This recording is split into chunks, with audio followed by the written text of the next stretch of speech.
बांग्लादेश से भारत में आए घुसपैठिए कानूनी कागजात हासिल करने के लिए कैसा कैसा खेल करते हैं। जब आप ये जानेंगे तो इस घोरक धंधे की पूरी तस्वीर साफ हो जाएगी। ऑपरेशन वोट बैंक के आखिरी पड़ाव में कुछ ऐसे ही चेहरे आपके सामने आएंगे और यकीन मानिए कानूनी कागजात के लिए जो जोड़ तोड़ जो खेल होता है वो पहली बार आपको टीवी 9 भारतवर्ष के कैमरे में नजर आएगा।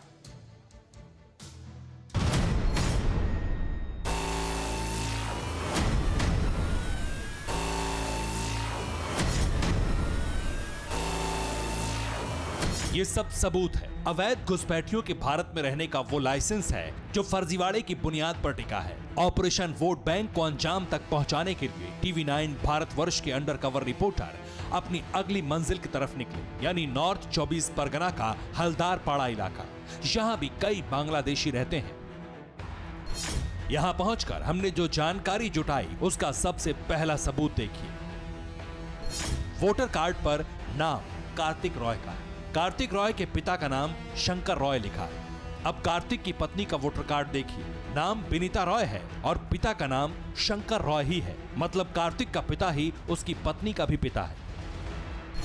ये दोनों बांग्लादेशी हैं और वोटर कार्ड बनवाने के लिए खेल किया है। पैसे देकर वोटर आई कार्ड बनवा लिया। कार्तिक का नाम तो वोटर लिस्ट में भी है। ये सब इसलिए होता है क्योंकि सियासी पिच पर वोटों का गणित साधने में जुटे राजनेता किसी भी हद तक जाने को तैयार है। कार्तिक रॉय अकेला नहीं, ऐसे सैकड़ों हैं जो वोट बैंक हैं।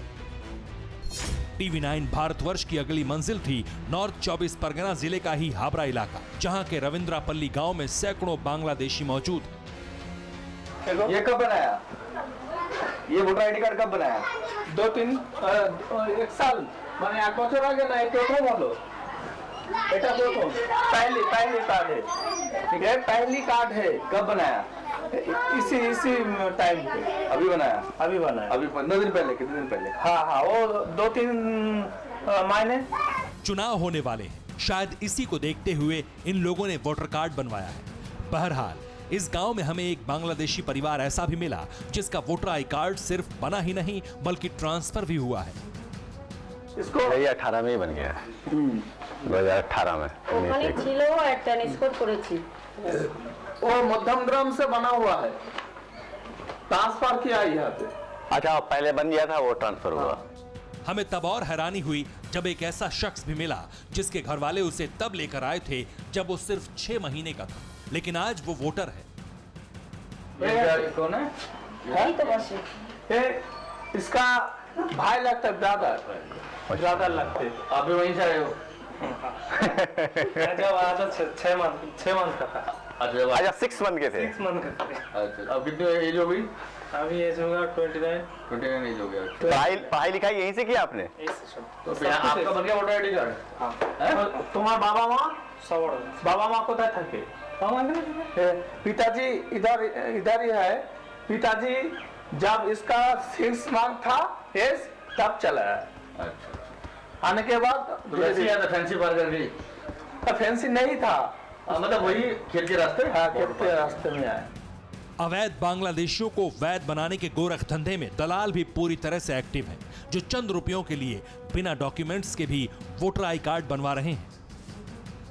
8,000 करके रुपया से बना हुआ है, लेकिन लीगली नहीं बना हुआ। और इन लोग बनाया था इन लोगों voter ID card. Voter card के लिए कितना पैसा दिया था दलाल को? 8,000। तो फैंसी पार करके आए थे, कैसे आए थे एक बार पूछिए। खेती जो यहाँ का लोग का जो खेती जमीन है, चाषबास करने के लिए आते जाते हैं ना, उसी तरह पे लोग। अच्छा, आ गए आराम से। कौन है ये दलाल जो बेखौफ होकर बांग्लादेशियों के कागजात बनवाते हैं, उन्हें बसा रहे हैं, और कहां है बंगाल सरकार का सिस्टम जो निष्क्रिय है?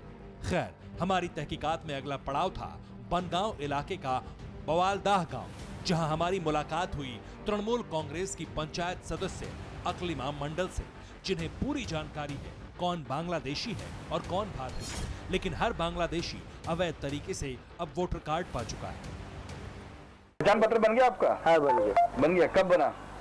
बहुत दिन हो गया है। कितने दिन हो गया? 4-5 वर्ष बेसी, 6-7 वर्ष हो गया। आपकी वाइफ का ही बन गया? हाँ, वही तो यहाँ का है। এই জায়গায় उनका बाप का है। नाम एक नहीं कई थे। मिराजुल, राजू मंडल, रजक मंडल की पत्नी, जिनके वोटर कार्ड, आधार कार्ड, पासपोर्ट तक बन चुके हैं। हद तो यह है कि बांग्लादेश से आने वाले कई घुसपैठिए बॉर्डर पर बसे गांव की लड़कियों से शादी भी कर ले रहे हैं। हमने तहकीकात आगे बढ़ाई, जानने की कोशिश की कि क्या सुरक्षा एजेंसियों को इस नेक्सस की भनक नहीं है। अंडर कवर रिपोर्टर ने डिस्ट्रिक्ट इंटेलिजेंस ब्यूरो के ऑफिस में डीएसपी मिहिर नस्कर से मुलाकात की, जिन्होंने वो सच्चाई बताई जो वाकई हैरान करती है। कौन से एरिया में सर फेंसिंग ज्यादातर नहीं है? हमने देखा बागदा उस तरफ फेंसिंग नहीं है। अच्छा, पूरा खुला हुआ है। पूरा खुला हुआ है, मतलब आराम से आदमी बांग्लादेशी इंडिया में रह सकते हैं, इंडिया से ये बांग्लादेश। सब है उधर ड्यूटी करता है, लेकिन कब तक ड्यूटी करेगा, कैसे, मतलब 100% तो ये नहीं कर सकते। मतलब सुरक्षा में तैनात अधिकारी भी मानते हैं कि बॉर्डर पर फेंसिंग न होने की वजह से बांग्लादेशियों की घुसपैठ होती है। और इसकी दूसरी बड़ी वजह सत्ताधारी पार्टियां भी हैं जो अवैध घुसपैठियों को शह देती हैं वोट बैंक बनाने के लिए। पॉलिटिकल दबाव को लेकर हमने पेट्रापोल पुलिस स्टेशन के इंचार्ज से भी बात की, जिन्होंने साफ लफ्जों में कहा कि प्रेशर तो होता है। पॉलिटिकल प्रेशर भी होता है क्या? नहीं, काम तो नहीं होता, लेकिन सारी पड़ताल, सारी तहकीकात और सच्चाई जानने के बाद TV9 भारतवर्ष ने पूरी जिम्मेदारी से ये जानने की कोशिश भी की कि अगर कोई शख्स गलत तरीके से कागजात जुटा लेता है, चाहे वो आधार कार्ड हो, पैन कार्ड हो या फिर वोटर कार्ड, तो क्या उसे भारतीय नागरिक मान लिया जाएगा? जवाब मिला नहीं। सिटीजनशिप जो है वो आप इलेक्शन आई कार्ड के थ्रू प्रूव नहीं कर सकते। अगर किसी के इलेक्शन आई कार्ड अगर बन भी गया है तो वो आप नहीं कह सकते कि हमारे सिटीजनशिप भी आप दे दीजिए इसमें।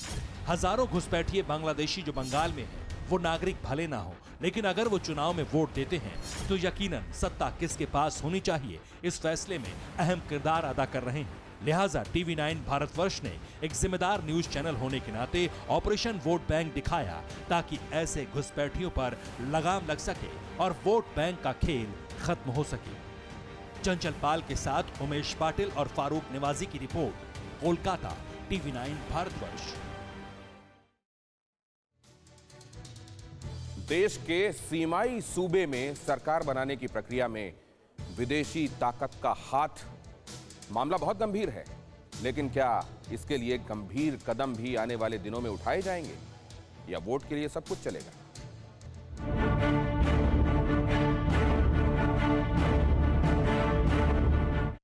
फिक्र आपकी, सोमवार से शुक्रवार रात 9 बजे सिर्फ TV9 भारतवर्ष पर।